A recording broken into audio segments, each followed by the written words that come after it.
This video is proudly sponsored by NewType. Tools, accessories, model kits, these guys have it.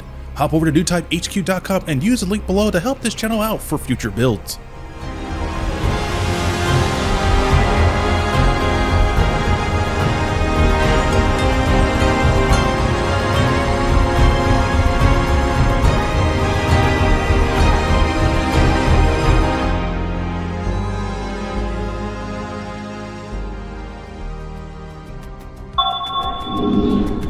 Hello and welcome back, my dudes, and to another exciting build from your boy Otaku Builder. And if this is your very first time onto this YouTube channel, welcome! So after years, months, and close to decades, we've been begging the Gundam gods to give us something new and refreshing, but thankfully enough, we have been blessed by Studio 10 to give us the one, the only 1/60 of scale Gundam Aerial. And man, I am super psyched to build this model kit because one, this is my second time building a resin kit, but not to this level because man, this instruction manual is firing on all cylinders. I love the presentation, I love all these hero shots, and the table of contents on where you're supposed to go, how you're supposed to build things, and the way how it's aligned to make it the way how you'd see in the promotional work. It's absolutely inspiring to see that these guys know what they're doing when it comes to building these resin kits. Everything is beautifully well structured, everything is well organized. Hell, when you look at the instruction manual on what is a clear runner versus an actual primary runner, everything is beautifully color coordinated, and it's done in a way where I'm actually very impressed. I'm generally curious to see how the LED lights work with this particular resin kit because it's drastically different from anything else I have worked on. Because each LED light is not connected to one unit. They have their own independent power supply in each designated area. And you can definitely see that in the torso, the head, as well as the thighs and the shoulder pads. And this is quite interesting because that means certain key areas are not going to need to be glued on there. So you're going to need to find a way to actually install the LED lights the way how you would see it on the instruction manual, and then make sure that there's plenty of wiggle room in the future to replace the power supplies when you're done displaying it amongst your friends and family. And displaying is what this model kit's all about. You can see it with the surface detail. It looks absolutely phenomenal. Definitely screams perfect grade in my opinion. I love that. You can definitely see it with the sculpting on the thighs, the legs, the feet. It definitely is awesome. But what it's even more impressive is the weapon accessories. The B Magnum looks absolutely beautiful, definitely sculpted by a Gunpla god. But what's even more impressive is the aerial shield, and man, I love the part separation on this bad boy. It looks absolutely incredible, and you can most definitely see with the color separation between the soft grays, the bright whites, the subtle blues. I love that. But what's also impressive to me is the water slide decals, because man, this bad boy is packed to the brim with tons of water slide decals, my dudes. It is absolutely great. And with this additional obsession of water slide decals being implemented on this particular kit, it encourages you to do a clean build, because anything that's dirty, heavily weathered, you're gonna miss all the wonderful details. So let's not beat around the bush, let's take a look what's inside the box. And man, I gotta give mad props. Package presentation is always great. I love the promotional work. You get a nice tight shot illustration of Soletta Mercury right next to her mobile suit, Gundam Aerial,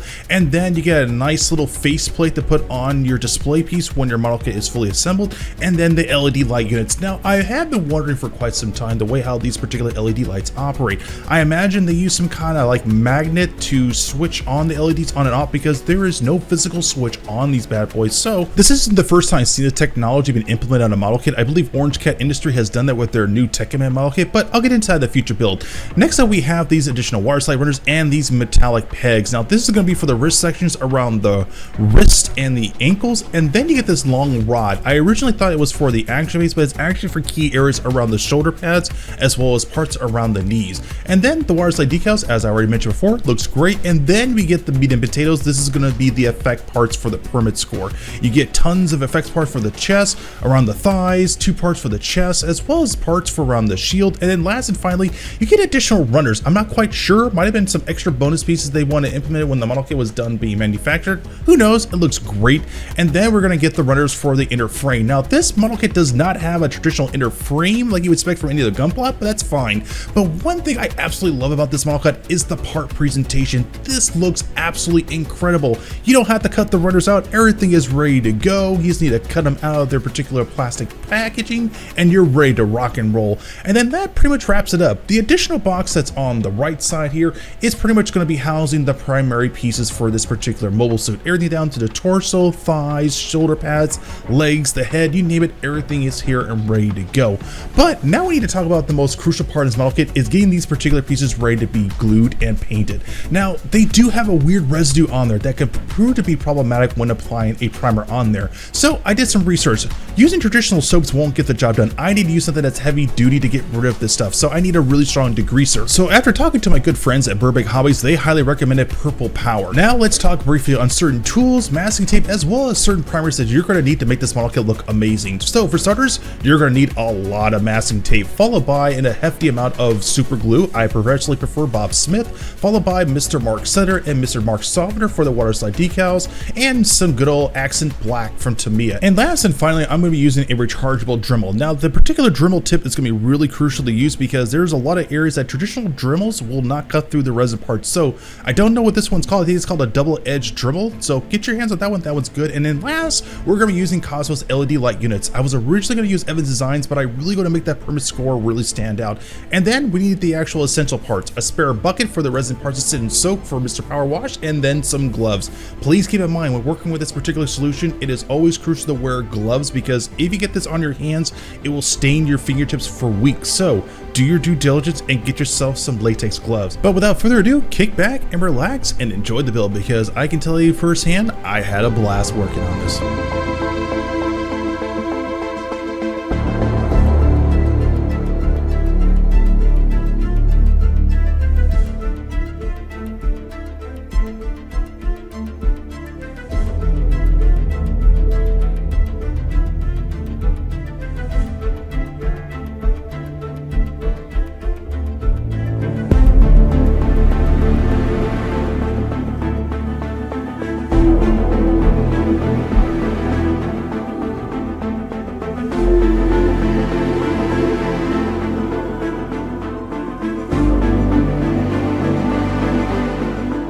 So after letting these bad boys sit and marinate for close to an hour, we really recommend you go 2 or 3. It's now time to rinse these pieces out. So we're going to end up doing a 1, 2, 3 punch here. So I'm going to be taking each individual piece separately, re-washing them with lukewarm water with my toothbrush, then put them back into the degreaser solution for another 2 to 3 hours. Repeat the process again by degreasing them, by removing the excess degreaser from the water, and then wash them down with Dawn Soap Platinum.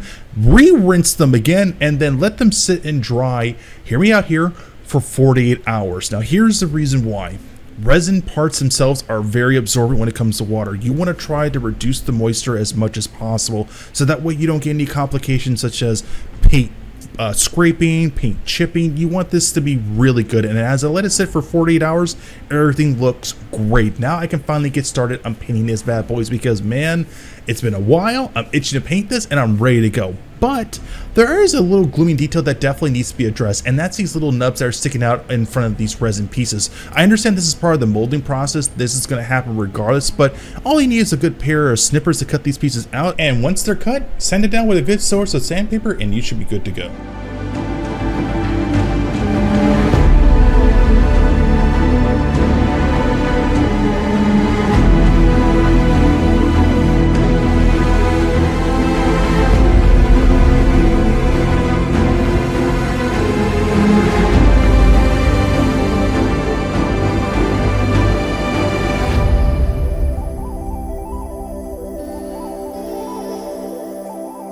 So after spending 5 grueling hours, it's now time to get these bad boys sanded down. Now, I must advise you, when working on this particular product, always have a really good respirator at the ready, and to do a follow-up with that, have a really good air filter to get all those nasty particles out of your workspace.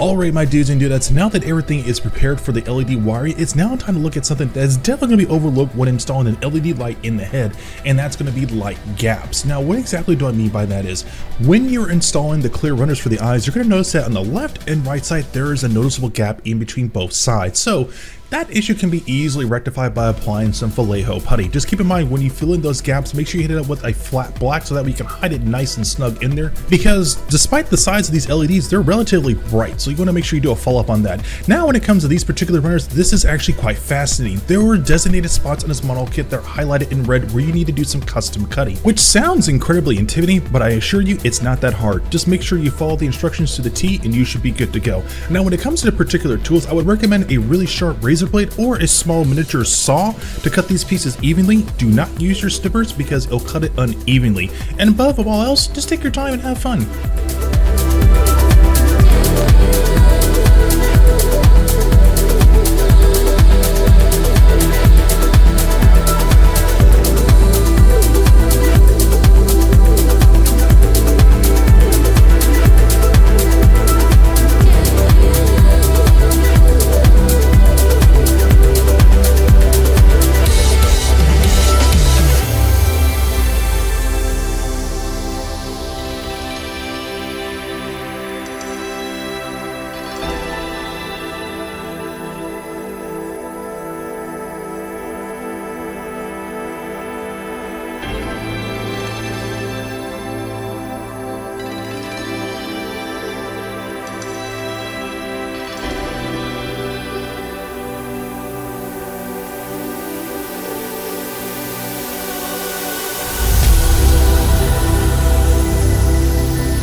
So after doing some test fitting, I ended up actually damaging my first set of the LED lights, and man, I was bummed out because these particular LEDs do not come cheap. So that cost me like $170 down the bucket, but you know what? I'm committed to getting this project done. So please keep this in mind. When working with this particular LED light, it's not compatible with the 1/60th scale, but if you finagle it enough and give it some wiggle room, you'll be surprisingly shocked at how well it works very well with this particular resin kit.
Alright my dudes and dudes, the torso and the head looks absolutely amazing, and now we can get started on the next challenging part, and that is installing the electrical wiring through the groin area and the shoulder blades. Now the groin one's going to be quite challenging because I got to make sure this particular thin wire gets funneled through the actual I guess you could say crotch area and then up to the main torso. Now I'm going to be drilling in a couple of holes so that way there's plenty of breathing room for that thin electrical wire to get through, and then once that's done I can then move my attention onto the shoulder pads. Now the way how this is designed, there's very little wiggle room in there. Once again, it's going to require a great deal of custom cutting for these particular runners, but that shouldn't be hard at all. Just take your time, don't rush it, and you'll do just fine.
Ooh, boy, the shoulders, I mean, wow.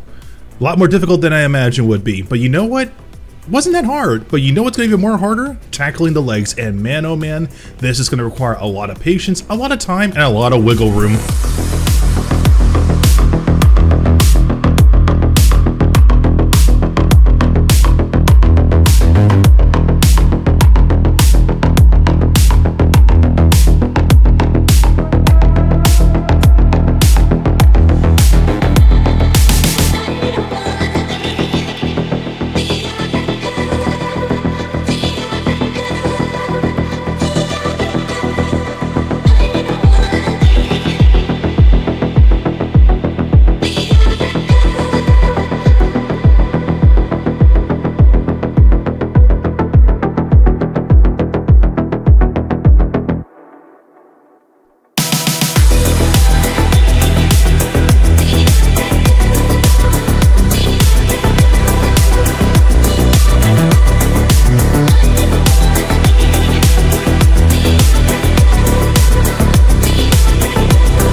Okay, my dudes and dudettes, so I got a helpful pro tip when it comes to actually working on this particular piece. Please follow through what the instruction says, because when I was installing this for the first time, I was under the impression that these little peg pieces were supposed to connect to the thigh pieces to make them nice and wide. My goodness, I was completely wrong. In doing that, I actually made it incredibly difficult to actually install the additional armaments that was supposed to sit around the upper part of the thighs. Fortunate for me, I found a way to work around it because I have experience building kit bashes, but for those who are going to be experiencing the exact same situation like I am, just take your time, pay very close attention to the instruction manual, and but above all else, turn on your air filter because man, this thing kicks up a lot of particles.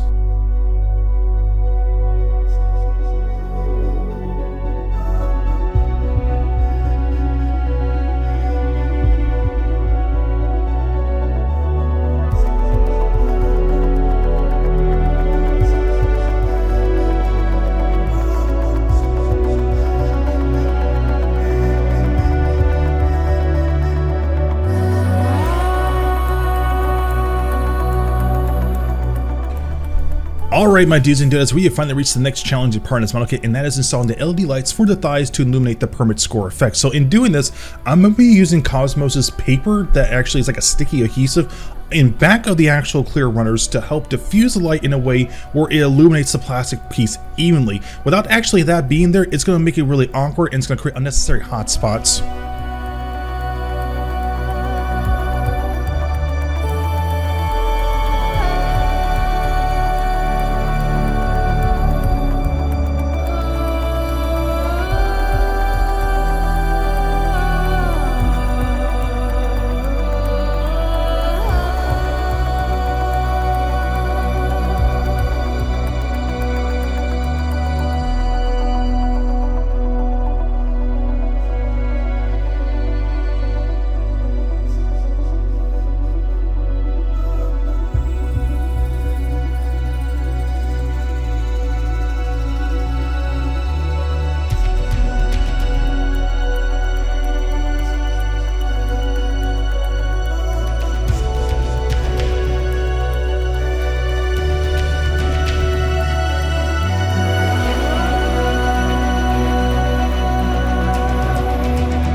Alright my dudes and dudettes, now we have reached the next apex of this part of this model kit, and that is going to be wire management. So for all my dude bros and dudettes that actually know how to build a PC from scratch, you guys know the lingo to this. Wire management is key, and since there's a great deal of external wire sticking out of this model kit, the torso is going to be a great part to hide all that excess wire. But when you interconnect everything all together, the circuit board is going to need to be sticking outside the model kit because there is zero cavity space in the torso.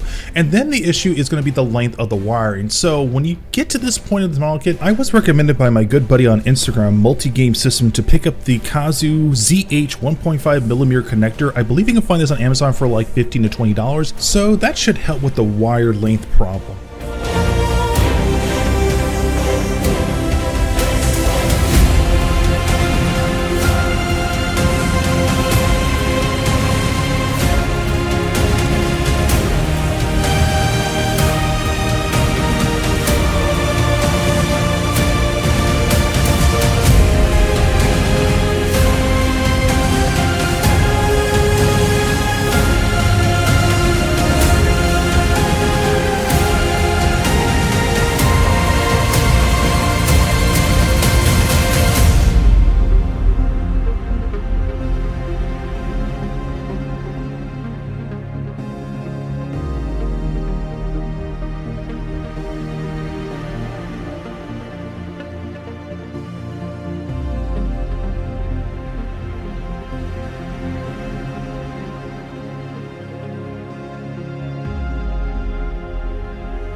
Alright my dudes and dudettes, as this video is wrapping up, I want to share with you guys my thoughts and impressions on the 1/60th scale Gundam Aerial. So without further ado, let's get started. So let's address the elephant in the room, the build quality. Now, like I mentioned before, this is not my first time doing a resin build. My first experience building a resin kit was literally the Zone of the Enders variant 1 of Jehudi, and when I bought it on eBay back in the early 20s, I assumed that I just put it together, put some stickers, and then it's good.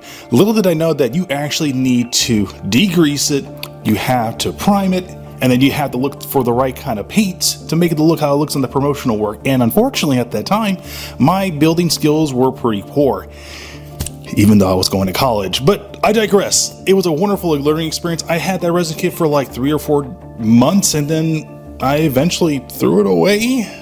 Different times, learning experiences.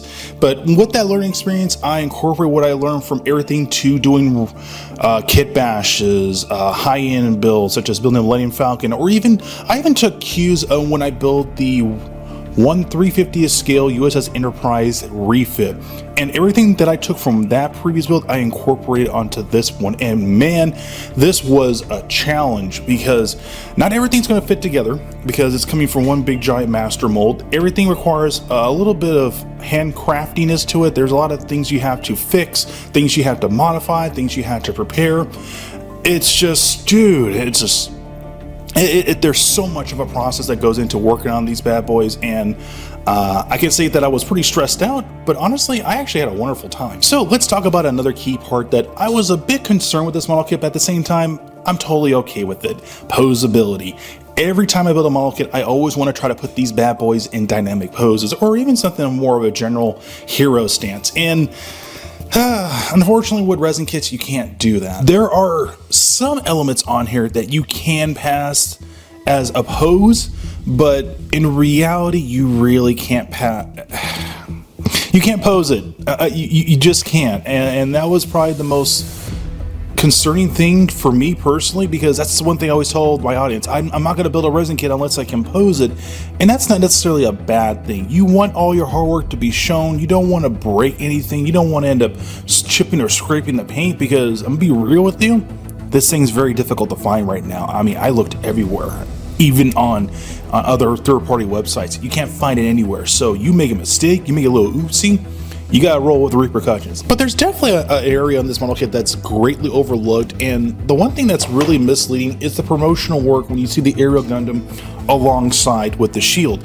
I'm gonna be 100% real with you, the shield's great, probably one of my all-time favorite shield designs. It is beautiful, it is elegant, minus the controversy behind every individual gun bit.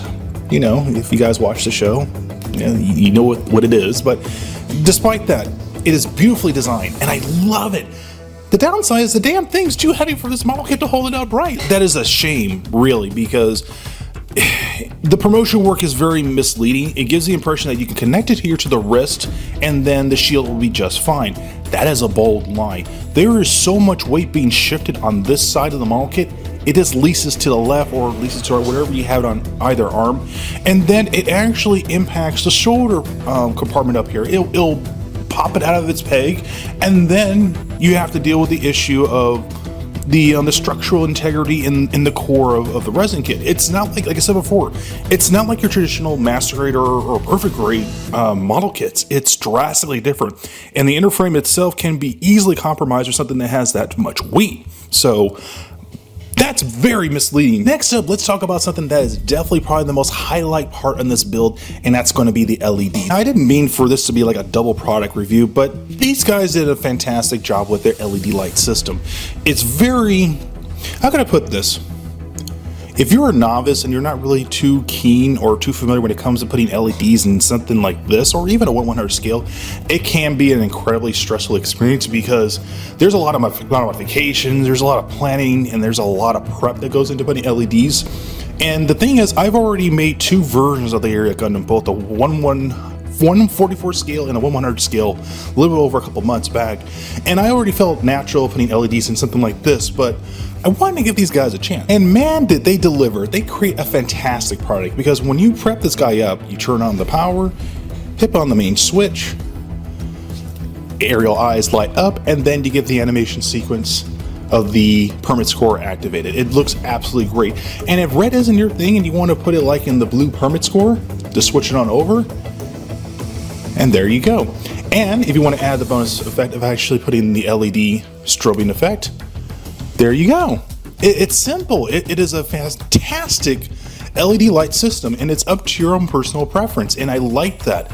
However, there are some downsides when it comes to this LED. If you notice in the Jewel, it's not illuminated at all, and that's just because either a circuit board got damaged, or a wire got fatigued, or just, I don't know, something random happened.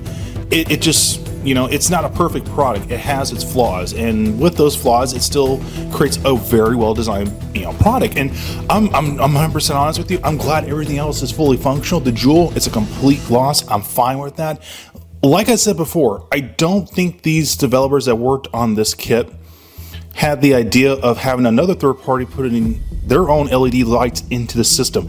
Now, like I mentioned before, it is not compatible with this model kit, but like I said, if you can work around it, find what goes where, the proof is right there. As for the last tip about this particular product is its power supply. It does come with a AA power supply.